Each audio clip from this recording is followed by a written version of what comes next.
Reactor. Nakaka-proud lang na yung idol ng mga ito. Guys! Welcome back to my channel, Trending Pia po. Ayan, bago natin na-start ang ating reaction video, pasalamatan muna natin si Lord. Thank you po.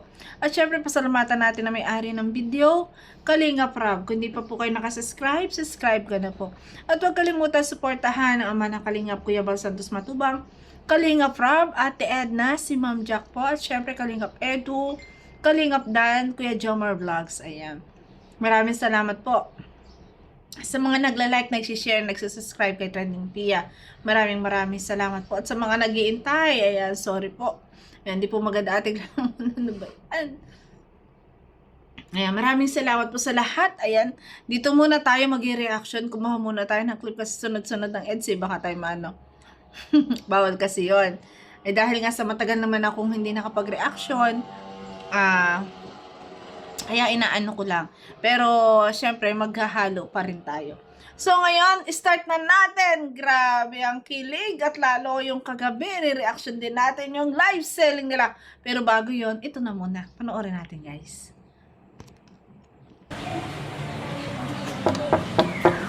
Tao po. Delivery. Delivery ng gwapo. Charot. Yun? Sana all may gwapong delivery. Ang ngiti na Ate Beyonce, guys. Ay, grabe. Nakangiti, magbungad ang pinto. Ay, akalain mong may delivery na gwapo. Diba? At hindi lang gwapo, boyfriend pa. Diba? Grabe. Kamusta? Ano? Kamusta? Saan sila, Kuya Rato? Doon. Ako muna ang pansinin mo. Mamaya na si Rab. So, ano? Okay ka lang? Dito? Hindi ka napagod dun sa nakarang paglabas? Pagkasama kami, hindi ka napapagod. Yun, guys. Oh, hindi ba daw napapagod sa mga lakad nila? Ang sabi po ni Kalingap Edu, di ba? Kaya medyo nangingitim nga ating Baby Beyonce. Pero sabi naman niya, basta kasama ka, hindi ako mapapagod. Kasi ikaw ang lakas at kang kasiyahan, di ba? Ikaw ang nagpapalakas sa araw-araw, bumubuo ng araw-araw, di ba? Ganun eh. Pag in love, pasensya na guys, may candy ako, may strep cell po kasi ako. Kaya hindi agad ako napag-reaction guys, medyo umuubo kasi ako. Kaya pasensya na po ah. Nangitim ka na. Naka-pimples ka na din. Okay lang yan. Gusto mo ng... In love, kaya may pimples. Hindi ay pag-ibig na hindi may pagtapa. Tumubo sa balat, naging tagihawat. Allah! Dito ka na lang sa bahay. Wow. Ako na lang magtatrabaho sa pamilya. Which is, yun yung tama. Di ba? Totoo yun. Na, yun, syempre, sasabihin ng lalaki, sa bahay ka lang. At siya na magtatrabaho para sa kinabukasan. Sana all. Ito, tita. Kasi, baka makita ito. Yun mo daw makita. Nag-aawak na kamay ko. Baka daw nandiyan daw si tita, oo. Baka daw makita yung kamay. Yung hawak. Ay, kasi ano talaga. Ay, naku, ang kulit. Nga pala, maalis pala tayo. Sabi ni Insan. Yun na. Hindi, bukas pa. Hindi bukas pa. Ano ba? Sige, sasabihin ko sila. Sige na. Sige na, gusto ko. Eh, sige na. Kiss mo Bilisan na. mo ah. Saka, okay na, huwag ka nang bihis. Ganda ka na eh. Ay. Ayan, pasok ko muna. Sorry. So excited, hindi na napapasok. Sa sobrang pagkamis, hindi na napapasok. Mag-ibihis na sana, pero grabe nung naalala, binalikan. Naisip siguro na, ay teka, hindi ko na mapasok. Binalikan. Ang kulit. Parang bata. Parang bata. Hello po, tita. Good morning po. Wow. Ay, bless po. Basta ang kamay ko. Ano po. Siya nga po pala, maano tayo. Malabas po sana tayo sa... sabi po nila pinsan ay. Ay, Tayong family po, ano. nakahiya. Wow, tayong Ay, di po. family. Okay lang po. Hindi nahiya si Kalinga Pedro, ah. Lalabas po tayong family. Di ba? Yan. Kasi, ang tagal na namin po kayong binablog nila pinsan, pero di man lang tayo kahit isang beses halos makalabas ng ano. nga. Para makapag ano ba, makapag... Laging busy ay.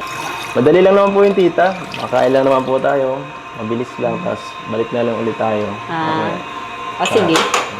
Sige po. Tapusin ko lang to. Sige lang po. Para ano, madali lang naman to. Kailangan niyo po ng tulong. Ay, huwag na. Wala. Mababasa ka. Okay lang po. Sanay-sanay tayo sa trabaho. Huwag na. Ayan, Mababasa guys. ka. Okay lang. Si Kalingap Edo namimian na. Anong tawag doon sa matatanda? Naninilbihan na si Kalingap Edo. Ay, grabe. Inagaw ang hugasin ng biyenan. Grabe. Po, sanay tayo dyan ano, mabasa sa trabaho. Ano yan? Saka para po makapag ano kayo, ako na po bahala tita. Okay na po yan. Sige, Mag-iis na muna kayo, ako na muna dito sa trabaho, sa ano na ito gawa. Kaya nga po eh. Pawisan ka dito. Kaya nga po para makapag, ano naman tayo, magpagpahangin sa labas. Wow. Kasi mabanas dito sa inyo. Mababasa ka. Sige lang po. Okay lang. Ang cute naman panoorin ng magbiyenan, no? Magkasundo. Ay, grabe. Tubig ay. Salamat. Opo, wala naman. Naghugas na yan. Opo, wala naman. Grabe guys, pinanindigan na talaga ni Kalingap Edo maghugas ng plato. Ganon talaga pag magpapalakas ka sa benan mo, di ba? Grabe. Hugas si Edo. Ako nang bahala dito. Para sa susunod ay Mababasa ka. Patayin tuwalya. Wow. Wala akong tuwalya. sige lang po, huwag na. Okay lang po. Asikaso ng benan. Ay, grabe. Parang guys, pag nagkatuluyan sila, napakaswerte ni Kalingap Edo kasi mabait ang magiging benan, no? Botong-boto sa kanya. Kasi kita niyo naman kung paano pakitunguhan, di ba? Grabe, nahiya nga eh. Tsaka pagka ganito na talagang napakabait na tao, syempre katulong nila sa lahat. Nang dahil kay Edo na bago ang lahat, ang buhay nila. Syempre kaya mahal na mahal nila yan. Grabe. Nakakatuwa. Sige lang po. Ako ba? May ayaw mabasa kaya kumuha ng tuwalya. Ay, grabe. Wala. Sanay-sanay tayo dito. Wala yan. Ganito dati. Ganito dati. Magbihis na po kayo, Nay. Okay, itong bigas lang kay nanay. Alam mo naman, pag mga babae ang nag-uusapan, ganito rin mga lalaki, di ba? Kasi ako, Ayan na. Umipal si Minus na si Kalingap Edo. Ang kulit, pakitang kilos daw.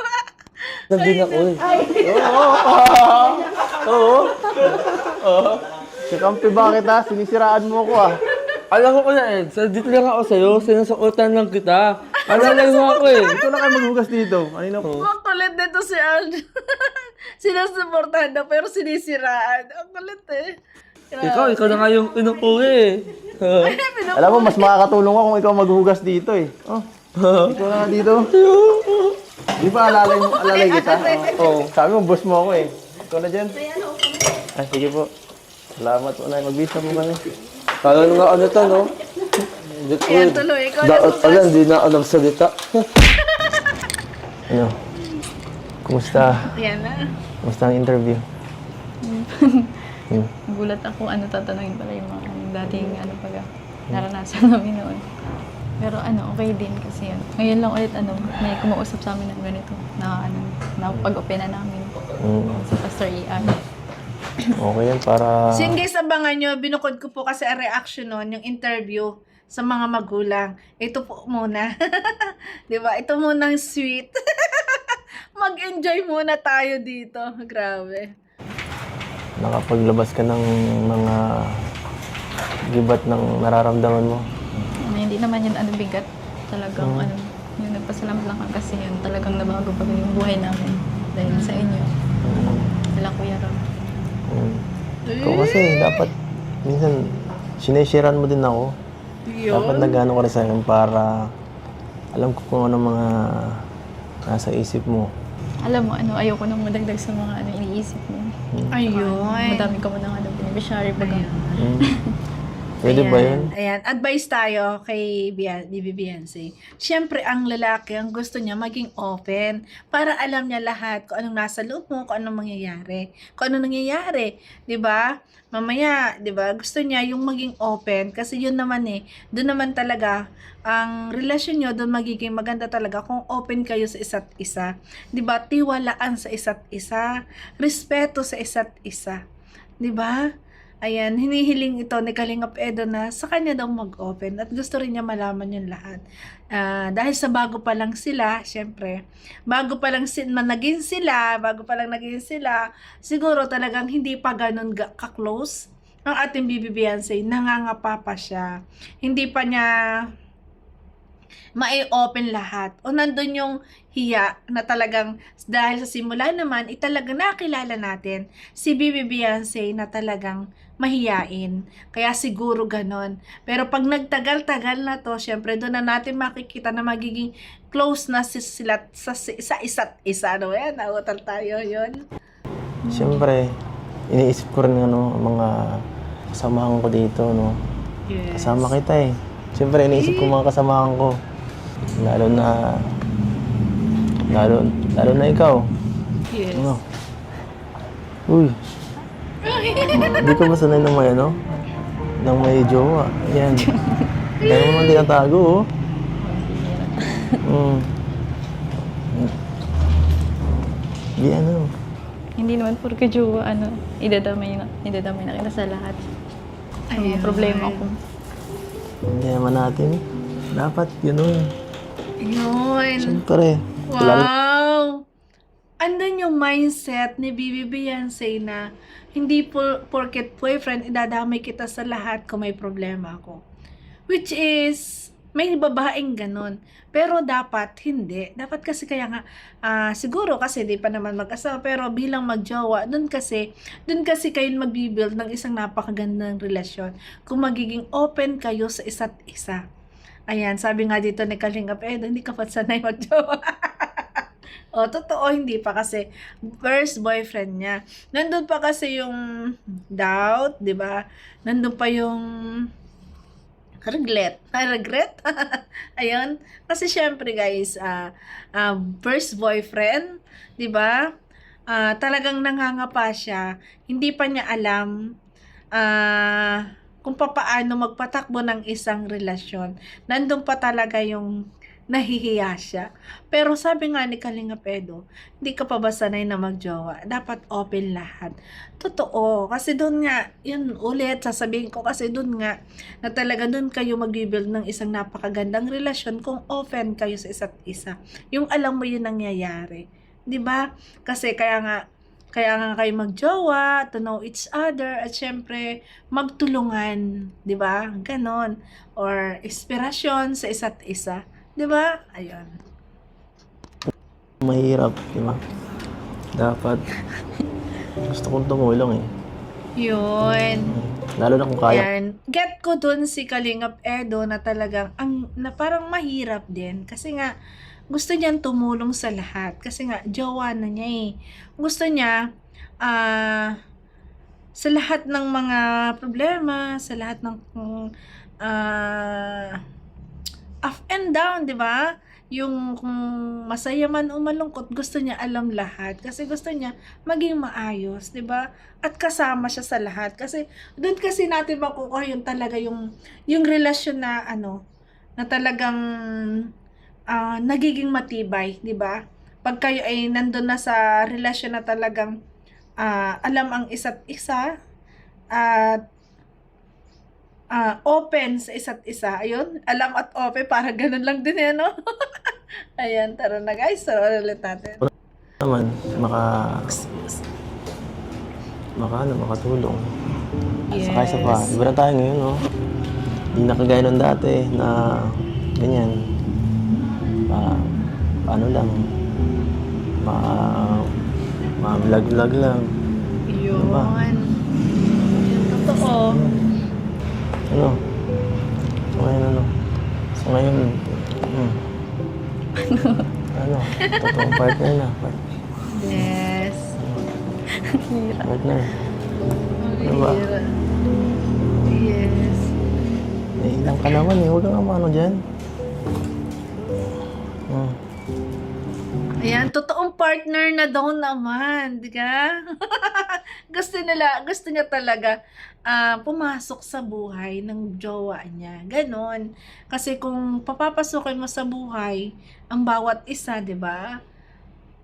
Magiging okay. At syempre maganda ang daloy ng relasyon nyo, di ba? Thank you Kasi andyan ka palagi. Tsaka iniintindihan mo ko na hindi man ako talaga laging lalabas ng problema baga. Ayun nga. Pangiti-ngiti ka lang kahit may problema na.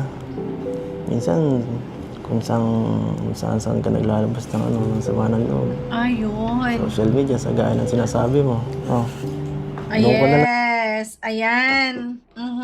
Yun yung sinasabi ko, sa mga hugot-hugot po ng ating BBBSA, doon siya naglalabas ng kanyang nasa sa loob. Which is yun yung ayaw ni Kalingap Edo, na pwede namang prangkahin siya, kausapin siya, usap kayo, 'di ba? Maging open kayo sa isa't isa. Kaya bilang isang boyfriend, nakakalungkot nga naman yun. Pero syempre, dahil malawak ang kanyang pangunawa, at syempre, mahal na mahal niya ang kanyang BBBSA, inuunawa na lang nila.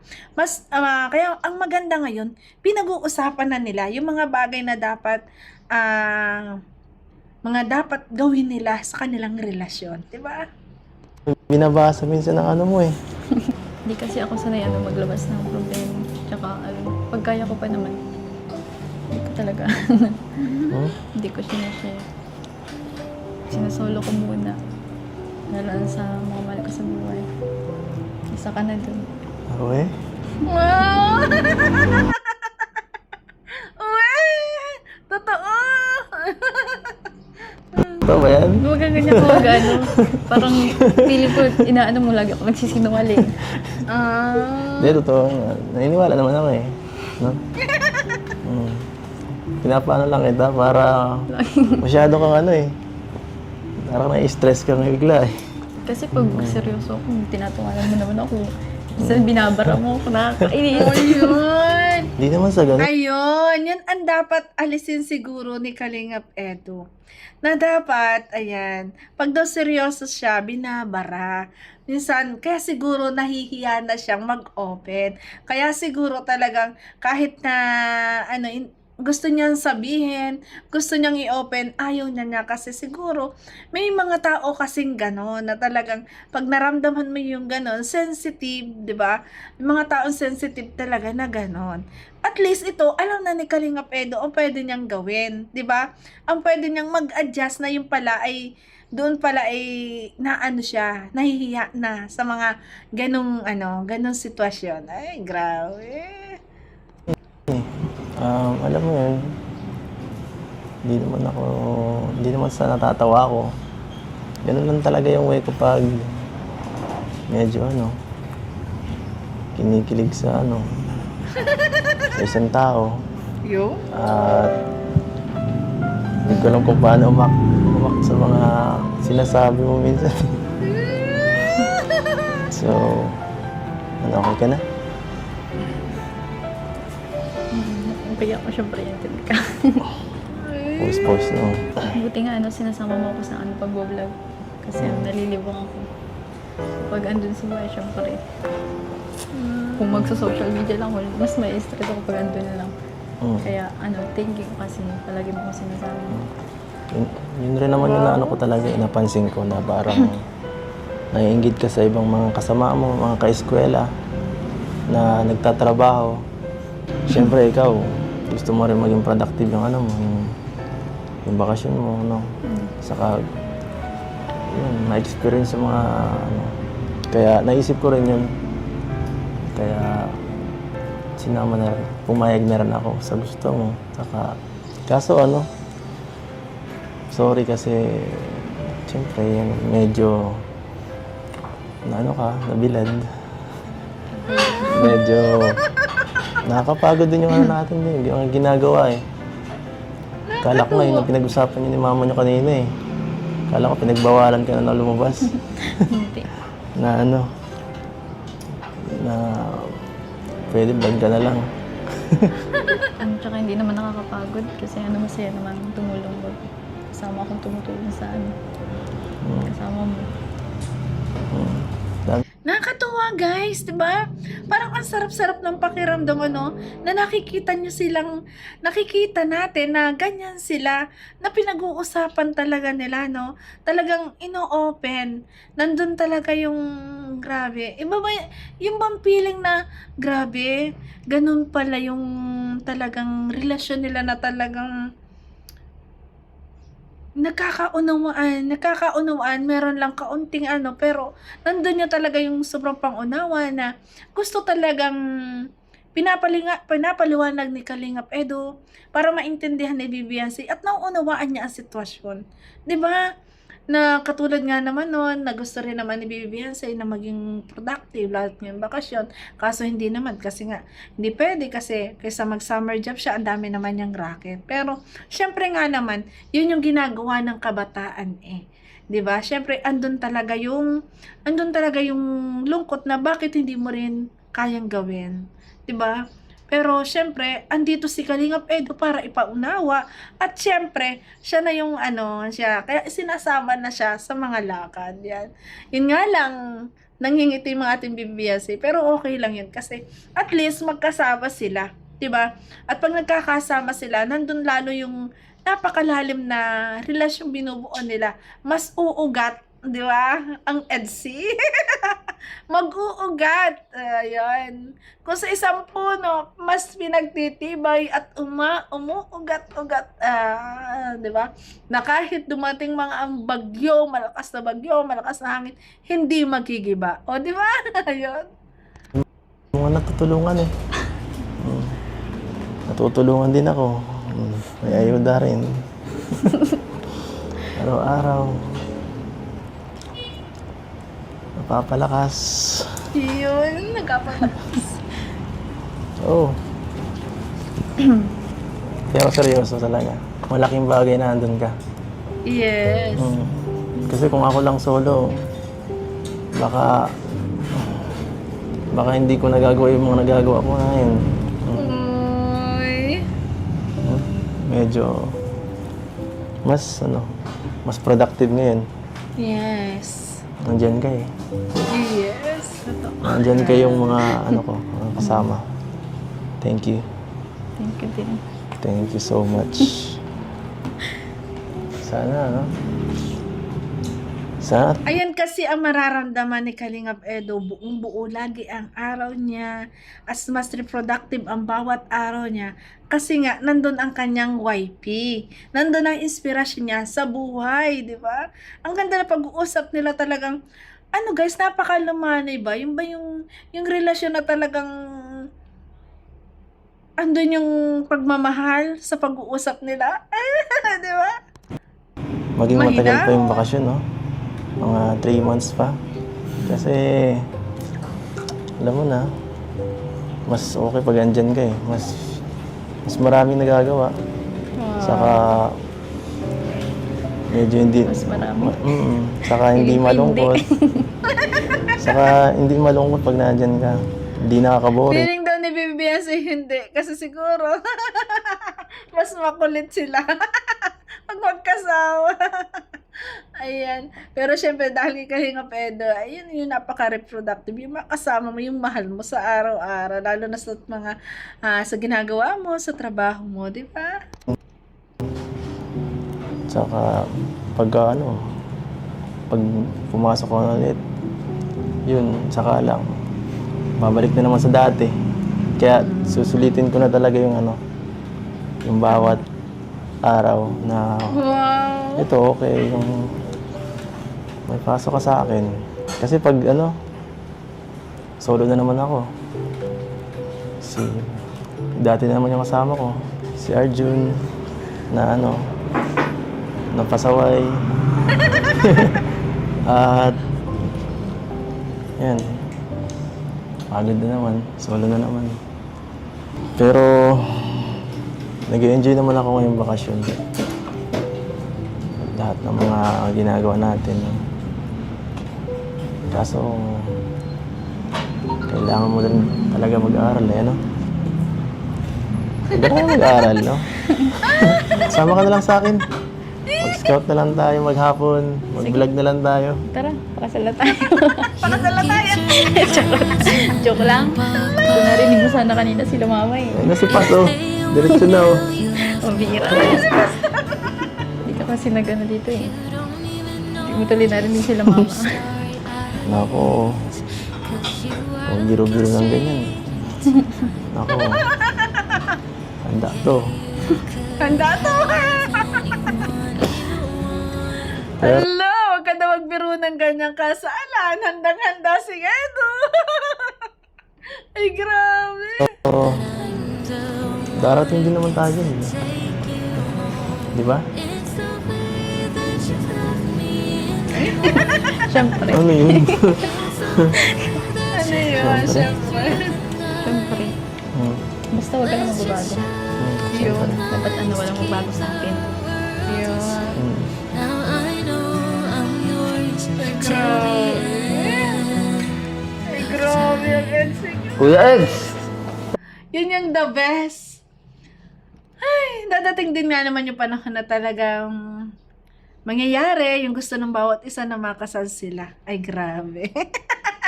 Anda, bibibiyan sa'yo, wag ka daw magbiro ng ganyan. At handang-handa daw si Kalingap Edo. Pakasal na daw. Kasala na ba? Sana. Sana nga ang cute, guys. Doon sa EDSI, may aral din po matututunan ang bawat kabataan, ang mga may magjowa. Kasi nandun po yung talagang na magandang relasyon. Magandang relasyon nilang binubuo. Kasi guys, yung pag-uusap nila, napakabanayad. 'Di ba? Yung pag-uusap nila talaga napaka-smooth. Yung nandun yung pagkakaunawaan na pagkakaintindihan. 'Di ba? At nandun yung talagang napaka down to earth ng dalawa. 'Di ba? Ang sarap nilang panoorin na ganito. Na alam natin na talagang nagmamahalan sila na sobra kasi the way ng pag-uusap nila, the way na kung paano nila inilalabas yung bawat salobe nung bawat isa, nandun yung respeto sa isa't isa at nandun yung pagmamahal. So ayan, sige na, pakasal na kayo. So yun guys, thank you for watching at kung nagustuhan mo reaction video ko, pwede po like, share, and subscribe. Trending Pia po. God bless guys, ingat palagi. Love you po. Thank you po. Katuwa naman sila. Grabe. I love you. Guess I'll